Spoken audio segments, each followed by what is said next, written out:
সারা বাংলাদেশে যে পরিমাণ দুর্নীতিবাজদের বিরুদ্ধে প্রতিবাদ করছি, মানুষের জিগায় অত সাহস পাও কই? আমি এখানে যে ওই মুক্তিযুদ্ধে লাখ 2 লাখ মানুষ আমাদের বীর মুক্তিযোদ্ধারা মৃত্যুর জন্য প্রস্তুত ছিলেন। এটা সরকার যদি মনে করে যে মামুনুল হকরা হেফাজতের লোকরা নেতারা এরা সরকারকে হটাইয়া মানে রাষ্ট্র ক্ষমতা দখল করবে, এটা আমি অন্তত রাজনৈতিক দীর্ঘদিন আমি রাজনীতি একজন কর্মী হিসেবে আমি এটা অন্তত মনে করি না। একমাত্র বাংলাদেশের নিউজ পাবেন না কার? প্রেসিডেন্টের নাতি, তিনি যে পুলিশ সদস্যকে পিটিয়েছেন, একজনের গাড়ি অ্যাক্সিডেন্ট করে তার সাইকেল ভেঙে চুরে শেষ করে দিয়েছেন, ক্ষমতার দাপটে সেখানে আগত মানুষকে, পলাশকে পর্যন্ত সেখানে আহত করেছেন, এই নিউজটি আসতে পারে নাই, কোনো পত্রিকায় আসে নাই।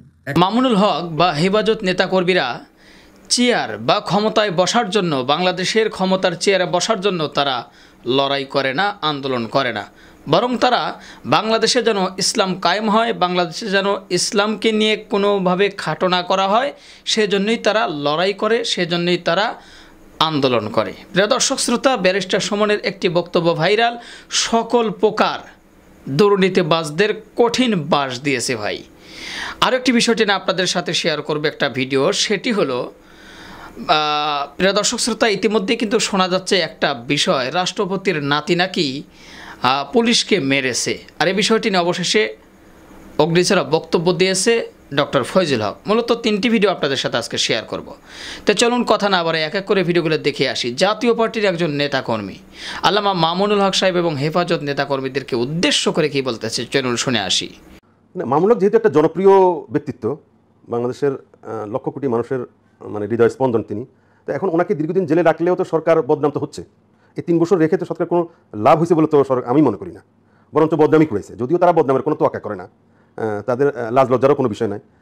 তাদের যে এই যে বদনাম হচ্ছে, এদেরকে কেনই বা মামুনুল হক সহ এই আলেম ওলামাদেরকে এইভাবে নাজেহাল করতেছে সরকার শুধু প্রসারী কাকে খুশি করার জন্য, আমি অন্তত আমার বুঝে আসে না। এটা সরকার যদি মনে করে যে মামুনুল হকরা হেফাজতের লোকরা নেতারা এরা সরকারকে হটাইয়া মানে রাষ্ট্র ক্ষমতা দখল করবে, এটা আমি অন্তত রাজনৈতিক দীর্ঘদিন আমি রাজনীতি একজন কর্মী হিসেবে আমি এটা অন্তত মনে করি না। মামুনুল হকরা, তার বাবারা বা এই দেশে যারা আলেম সমাজ, নামি দামি আলেম সমাজ, হক্কানি আলেম ওলামারা আছে, ওনাদের রাষ্ট্র ক্ষমতা দখল করার মেন উদ্দেশ্য নয় এবং রাষ্ট্র পরিচালনা করা ওনাদের কাজও নয়। এটা আমি অন্তত ওনাদেরকে যতটুকু চিনি, জানি, বুঝি, রাষ্ট্র ক্ষমতা ওনারা ছিনাই নিবে, নিয়ে রাষ্ট্র চালাবে, এরকম মনোভাব ওনাদের খুব কম। ওনারা যেটা চাচ্ছেন সেটা হলো যারাই রাষ্ট্র ক্ষমতায় থাকুন না কেন, তারা যাতে দেশটাকে অন ইসলামিক রাষ্ট্রে পরিণত না করে, তারা যাতে দেশটাকে আপনার জুলুম, নির্যাতন এবং আপনার যেটাকে বলে মানে সুশাসন, যেটা ইসলামেরও দাবি, মানুষের মধ্যে ইনসাফ কায়েম করা, সুশাসন দেওয়া, এগুলো যাতে দিতে চেষ্টা করে দেয়, এগুলোর জন্য একটা প্রেশার সৃষ্টি করা, এগুলোর জন্য তাদের একটা চাপ সৃষ্টি করা, এবং তাদের দাবি হচ্ছে যেমন নাকি পাঠ্যপুস্তকে যাতে অন ইসলামিক এবং ইসলামিক কালচারের সাথে সামঞ্জস্য নয় এমন কিছু সন্নিবেশিত করা যাতে না করা হয়, এটাই এই দাবি। তো শুধু তাদের দাবি নয়, এই দেশের প্রত্যেকটা 90% লোক এই দাবিই করবে। আপনি খোঁজ নিয়ে দেখেন, একটা ভোট নিয়ে দেখেন, তাদের দাবির প্রতি 90% লোকের সমর্থন আছে। প্রিয় দর্শক শ্রোতা, সর্বপ্রথম একটি ভিডিও দেখলেন, তার কথাগুলো আপনারা শুনলেন। তার কথা বা বক্তব্য এটাই বুঝাইতে চাচ্ছে যে আল্লামা মামুনুল হক সাহেব বা হেফাজত ইসলামের নেতাকর্মীরা তারা ক্ষমতার চেয়ারের জন্য লড়াই করছে না, তারা ক্ষমতার চেয়ারের জন্য তারা আন্দোলন করে না, রাস্তায় নামে না, তারা বরং চায় যে বাংলাদেশে যেন কোরআনের আইন যেন চালু হয় এবং বাংলাদেশে থেকে যেন কোনো নাস্তিক, বেঈমান কোরআন, রাসূল এবং আল্লাহকে নিয়ে যেন কটূক্তি না করতে পারে, অবমাননা না করতে পারে, এজন্যই তারা মাঝে মধ্যে মাঠে নামে ইসলাম কায়েম করার জন্য। যাই হোক, তার বক্তব্যটা আপনারা শুনেন, আশা করি বুঝতে পেরেছেন। দ্বিতীয় নম্বরে চলুন সেই ভিডিওটি আপনাদের সাথে শেয়ার করে নিয়ে আসি। ব্যারিস্টার সুমনের একটা বক্তব্য, যেটা সোশ্যাল মিডিয়ায় তুমুল আকারে ভাইরাল। সকল প্রকার, প্রিয় দর্শক শ্রোতা, সকল প্রকার মানে ভণ্ডদেরকে আচ্ছামতো ধলাই করলেন। চলুন শুনে আসি। সোনারঘাট মাধবপুর না, সারা বাংলাদেশে যে পরিমাণ দুর্নীতিবাজদের বিরুদ্ধে প্রতিবাদ করছি, মানুষের জিগায় অত সাহস পাও কই? আমি এখানে যে ওই মুক্তিযুদ্ধে লাখ 2 লাখ মানুষ আমাদের বীর মুক্তিযোদ্ধারা মৃত্যুর জন্য প্রস্তুত ছিলেন। আর 50 বছরে কি এমন হইলো, একটা মানুষ মরতে চায় না, সবাই বাঁচতে চায়। মনের একটা ইতিহাস বলে সবাই যারা বাঁচতে চায় তারা কেউ বাঁচে না। উরুত্তারে মানুষের জিগায় বড় ইয়া কি তৈরি ভাই, উরুত্তায় দেখুন ফারে না পারে, কয় আমি ডাক্তার হইব, কয় আমি ইঞ্জিনিয়ার হইব, কয়নি আমি 4 মাস এমপি। আমারে যদি আপনারা জিগান তুমি কি তাই বাইরেব, আমি কইমু আমি মাধবপুর সোনারঘাটে কাতার বানাইতাম। কাতার মাটির দাম মাটির কারণে বাড়ে না, মাটির দাম বাড়ে মানুষের কারণে। বঙ্গবন্ধু যদি গোপালগঞ্জে জন্ম না নিতা, গোপালগঞ্জের দাম বাড়লো না। শাহজালাল যদি সিলেটের মাটিতে না আইতা, সিলেটের দাম বাড়লো না। এই যে হারভেস্টার মেশিন আজকাল যেটা বন্টন হয়েছে, এটা আমার কাছে হিসাব আছে কত 10 বছর ধরে এক ঘরের মধ্যে 2-3টা করে যায় প্রত্যেকদিন। বুঝতা মাতি না কইলা কইবা যাবে তুমি মিয়া বদনাম করো মিয়া টিয়ার কাবিকা এক করি দিয়ে গেছে সব, অথচ এটা মানুষের হক আছে। এখানে আপনারা এলাকার সুজন ভাই, সে লিয়াপা, এখানে আমাদের রিনাফা, তারা সবাই ওই বিভিন্নভাবে প্রার্থী। আমি যেহেতু তফসিল ঘোষণা হয়ে গেছি, আমি কারো পক্ষে কইতে পারতাম না, কারণ আমি তো এমপি, আমি কইতে পারতাম না। তবে যে যার এলাকা টানে, আমি আশা করবো যে মানুষ তো তার এলাকা সবসময় টানেও, যৎখানে আপনারা পারেন আপনারা। তবে উন্নয়ন খুব কষ্ট করতেছি, চাইতেছি এই আগামী 5 বছর পরে মানুষে কয় না নিজে ওই মিয়া উত্তরে মানুষে জিগায় বড় ইয়া কি তৈ ভাই উত্তর দেখুন পারে না পারে, কয় আমি ডাক্তার হইব, কয় আমি ইঞ্জিনিয়ার হইব, কয়নি আমি 4 মাস এমপি। আমার যদি আপনারা জিগান তুমি কি তৈ বাইরেব, আমি কইম আমি মাধবপুর সোনার কাটে কাতার বানাইতাম, কাতার কেমনে বানাইমু টার ভাই আস্তে আস্তে। একটা 5 স্টার হোটেল হইতেছে সোনারঘাট মাধবপুরের মধ্যখানো 5 স্টার হোটেল। আপনারা জানেন যে জগদীশপুর থেকে একবারে শাইস্তাগঞ্জ পর্যন্ত 4 লেন রাস্তা বানাইতেছি। বাল্লা স্থলবন্দর, সাতচুরি চা বাগান যেটাগুলো আছে, আপনারা এবার জানেন নি, খালি এবার আমি এমপি হইবার পর 2টা যাত্রী আমি খালি বানাইছিলাম, যাইন গিয়ে দেখতে কিতা বানাইছি। এইবার যে পরিমাণ পর্যটক বাহির থেকে মাধবপুর সোনারঘাট আইছে, সোনারঘাট মাধবপুরের ইতিহাসে এত বেশি মানুষ আমরা দ্বারা আইছিল নাকি। প্রিয় দর্শক শ্রোতা, আপনারা শুনলেন ব্যারিস্টার সুমনের একটি বক্তব্য। ইতিমধ্যেই কিন্তু ব্যারিস্টার সুমনের কিছু কিছু বক্তব্য সোশ্যাল মিডিয়ায় তুমুল আকারে জনপ্রিয় অর্জন করেছে বা জনপ্রিয়তা পেয়েছে, তার মধ্যে এটিও একটি। প্রিয় দর্শক শ্রোতা, এবার আমরা সর্বশেষ যে ভিডিওটি আপনাদের সাথে শেয়ার করব সেটি হলো রাষ্ট্রপতির নাতিরা নাকি পুলিশকে মেরেছে, এমন একটা বিষয় নিয়ে কিন্তু সোশ্যাল মিডিয়া সরগরম সৃষ্টি হয়েছে। তো জনপ্রিয় দর্শক শ্রোতা, বিষয়টি নিয়ে কী বলতেছে ডক্টর ফয়জুল হক, শুনে আসি। গত এই 2-3 দিন আগে ঘটে গিয়েছে, কিন্তু বাংলাদেশের কোনো নিউজ পেপার থেকে শুরু করে কোনো মিডিয়া এটা নিয়ে কোনো শব্দ পর্যন্ত করেনি। এমন একজন ব্যক্তিকে নিয়ে এই ঘটনা ঘটেছে যেটা আমাদের জন্য লজ্জার, বাংলাদেশের মানুষের জন্য লজ্জার, যুবকদের জন্য লজ্জার। আমরা ব্যবহার শিখবো, আচার আচরণ শিখবো বাংলাদেশের সর্বোচ্চ শিক্ষিত সুদীজন ভিআইপি মানুষ থেকে, কিন্তু সেই ভিআইপি মানুষের নাম ব্যবহার করে বাংলাদেশের অবৈধ এই সরকারের প্রেসিডেন্ট চুপ্পু সাহেবের নাতিরা যে কর্মকাণ্ড বাংলাদেশে ঘটিয়েছে সেটা নিশ্চয়ই আমাদের এই সভ্য সমাজে কোনোভাবে মেনে নেওয়া যায় না। আপনারা জানেন এই অবৈধ শাসক গোষ্ঠীকে অবৈধভাবে যারা সাহায্য করছে, সহযোগিতা করছে, সেটা হচ্ছে এই ফ্যাসিবাদের পুলিশ প্রশাসন সহ বিভিন্ন জায়গার লোকেরা। সেই পুলিশেরই একজন সৎ কর্মকর্তা হতে পারে যিনি ন্যায়নিষ্ঠার সাথে দায়িত্ব পালন করতে এসেছেন তার ব্যক্তিগত জায়গা থেকে, সেই পুলিশ সদস্যকে কলার মানে জামার কলার ধরে টেনে হিচড়ে লাথি মারতে মারতে তারপরে তাকে সরিয়ে দেওয়া হয়েছে সামান্য একটি ঘটনাকে কেন্দ্র করে। আপনারা জানেন এই ঘটনা নিয়ে বাংলাদেশের কোনো পত্রিকা নিউজ করেনি। একটা পত্রিকা লিখেছে মানবজমিন, তাও লিখেছে প্রভাবশালীর নাতির কাণ্ড। লজ্জা পাচ্ছে নামটা লিখতে যে প্রভাবশালী ব্যক্তিটা কে। সংবিধানে কি কোনো জায়গায় নিষিদ্ধ আছে যে প্রেসিডেন্ট প্রধানমন্ত্রী হলে তার আপন আত্মীয় স্বজন কোনো অন্যায় করলে, অবিচার করলে কিংবা কোনো খারাপ আচরণ করলে সেটা পত্রিকায় আসতে পারবে না? আপনি চুরি করবেন, ডাকাতি করবেন, সমাজের যে কোনো ব্যক্তির যে কোনো অন্যায় আচরণ আমরা গণমাধ্যমে দেখতে পাই। এমনকি ছোটোখাটো বিষয় নিয়েও আমরা গণমাধ্যমে সব কিছুই দেখতে পাই।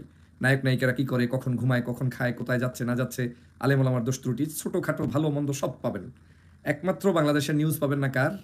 প্রেসিডেন্টের নাতি, তিনি যে পুলিশ সদস্যকে পিটিয়েছেন, একজনের গাড়ি অ্যাক্সিডেন্ট করে তার সাইকেল ভেঙে চুরে শেষ করে দিয়েছেন, ক্ষমতার দাপটে সেখানে আগত মানুষকে, পলাশকে পর্যন্ত সেখানে আহত করেছেন, এই নিউজটি আসতে পারে নাই, কোনো পত্রিকায় আসে নাই, অ্যাকসেপ্ট মানবজমিন একটু সাহস করে লিখেছে এতটুকু যে প্রভাবশালীর নাতির কাণ্ড। দেশের বিচার বিভাগ আজকে কোথায় জানেন?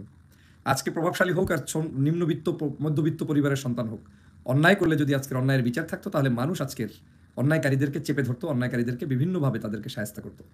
কিন্তু আজ বাংলাদেশে যা হচ্ছে সেখানে অন্যায়কারীরা পার পেয়ে যাচ্ছে আর ন্যায়কারীরা তারা বিচারের সম্মুখীন হচ্ছে। দেখেন কি হয়েছে, 7ই মে রাত 8টা বাজে তখন গুলশান 90 নম্বর সড়ক, সেই সড়কে ইউএনএইচআর অফিসের সন্নিকটে, ইউএনএইচআর একটা অফিস যেটা হচ্ছে ইউএনডিপি সম্ভবত, যেখানে বিভিন্ন মানবাধিকার সংগঠনের কাজ চলে, তাদের অফিসের সামনে থেকে পলাশের চায়ের দোকানের সামনে নেদারল্যান্ড এম্বাসির সামনে থেকে আসা একটি গাড়ি আসে। গাড়িটা আসে পলাশের দোকানের সামনে এবং আপনারা জানেন যে ইউএনএইচআর এর অফিসের সন্নিকটে। সেই গাড়িটা যখন আসে তখন 86 নম্বর রাস্তা থেকে একজন বাইসাইকেল আরোহী, তিনিও তার সাইকেল নিয়ে সেখানে প্রবেশ করতে চান। সড়কে উঠতে গেলে এই দুইটি সাইকেলের উপরে চাপা দেওয়ার মতো অ্যাক্সিডেন্ট ঘটায় সেই পুলিশ সেই প্রেসিডেন্টের নাতি, যিনি বেপরোয়াভাবে গাড়ি চালিয়ে আসছিলেন। প্রেসিডেন্টের নাতির এই কর্মকাণ্ড অনেকেই ওখানে বসে দেখছেন, কিন্তু তিনি যে প্রেসিডেন্টের নাতি এটা তো আর কেউ জানে না। দূর থেকে মিশর দূতাবাসের কাছাকাছি থেকে পুলিশ সদস্য দৌড়ে সেখানে আসেন যে এইখানে কি হচ্ছে, চিল্লাচিল্লি কি হচ্ছে, এই যে সাইকেলের সাথে অ্যাক্সিডেন্ট হয়েছে। তখন সেখানে বাকবিতণ্ডা চলছে। উল্টো প্রেসিডেন্টের নাতি, নাম হচ্ছে তাহসিন ও তাহমিদ, এই দুজন ব্যক্তি, তারা ওখান থেকে, যে ড্রাইভ করছিলেন তিনি প্রেসিডেন্টের নাতি, তিনি সেখান থেকে মানে সাইকেলওয়ালাকে দোষারোপ করছিলেন যে আপনি সাইকেল কিভাবে এখানে আসলেন, এই করলেন সেই করলেন। তো পুলিশ সদস্যের মনে হয়েছে যে সাইকেলওয়ালার তো কোনো দোষ নেই, দোষ তো যা হচ্ছে গাড়ির চালকের। আর পুলিশ সদস্য তো জানেও না যে এখানে প্রেসিডেন্টের নাতি কিংবা কে আছে। সেই পুলিশ সদস্য যদি প্রেসিডেন্টের নাতি জানতো, শেখ হাসিনার আত্মীয় জানতো, উল্টো তাকে স্যালুট দিত, সে তো আর ওখানে নিশ্চয়ই জিজ্ঞেস করতে যাইতো না। তারপরেও মোরসালিন নামক সেই পুলিশ সদস্য সেখানে এসেছেন, জিজ্ঞেস করেছেন। জিজ্ঞেস করতে যাওয়ার কারণে সেই প্রেসিডেন্টের নাতি, গাড়ির যে ড্রাইভ করতেছিলেন সেই গাড়ির চালক প্রেসিডেন্টের নাতি, তাকে কলার ধরে ধাক্কাতে ধাক্কাতে মাটিতে লুটিয়ে দিয়েছে, পিটিয়েছে। পুলিশ সদস্য বাঁচার জন্য দৌড়ে পালিয়েছে, মিশর দূতাবাসের ভিতরে গিয়ে রক্ষা করার জন্য চেষ্টা করেছে, কিন্তু পুলিশ সদস্যর পিছন থেকে লাথি মারতে তাকে একদম মানে নাজেহাল অবস্থা করে ফেলেছে। এবং শোনা যাচ্ছে তিনি এখন আর ডিউটিতে নাই, তিনি অসুস্থ, তিনি হসপিটালে কিংবা কোথাও আছেন, হয়তোবা ডিউটিতে আর আসবেনও কিনা সেটা নিশ্চয়তা নাই। এই পুলিশ সদস্যকে মারার জন্য যখন কলার ধরে মারতে থাকেন, তখন তারা বলছিলেন, মানে সেই প্রেসিডেন্ট চুপ্পুর নাতি, তিনি বলছিলেন, এই যে তাহসিন তাহমিদ নাতিরা বলছিলেন যে তুই কে, কোন থানায় চাকরি করিস, তোর পুলিশ আইডি নাম্বার কত বল। তখন পলাশ নামক একজন ব্যক্তি, তিনি যখন দেখলেন যে পুলিশকেও মারধর করছেন, তিনি আসছেন উদ্ধার করতে পুলিশকে। সেই পলাশকে মেরে রাস্তায় ফেলে দেওয়া হয়েছে। বাংলাদেশের কেউ এই নিউজটা পাননি, আমি নিশ্চিত। শুধুমাত্র সচেতন কিছু মানুষ হয়তো এই নিউজটি সোশ্যাল মিডিয়ার কারণে পেয়েছেন, কিন্তু কোনো পত্রিকা এই নিউজ এখন পর্যন্ত জাতির কাছে প্রকাশ করে নাই। সমগ্র পত্রিকার কাছে নিউজ হচ্ছে যে একজন প্রভাবশালীর নাতি, তাও লিখেছেন একটা পত্রিকা, সেটা হচ্ছে মানবজমিন, মাত্র 12 তারিখ গতকালকে লিখেছেন। আর কোনো পত্রিকা এটা নিয়ে নিউজ পর্যন্ত করে নাই। তাহলে দেখেন, বাংলাদেশের একজন প্রভাবশালীর নাতি, মানে প্রভাবশালীর নামটা নিতে, বাসুরের নামটা নিতে আপনাদের এত কষ্ট কেন? প্রথম প্রশ্ন হচ্ছে আপনার বাংলাদেশের মিডিয়া আজকে কোথায়, সেটা আপনি দেখে নিন।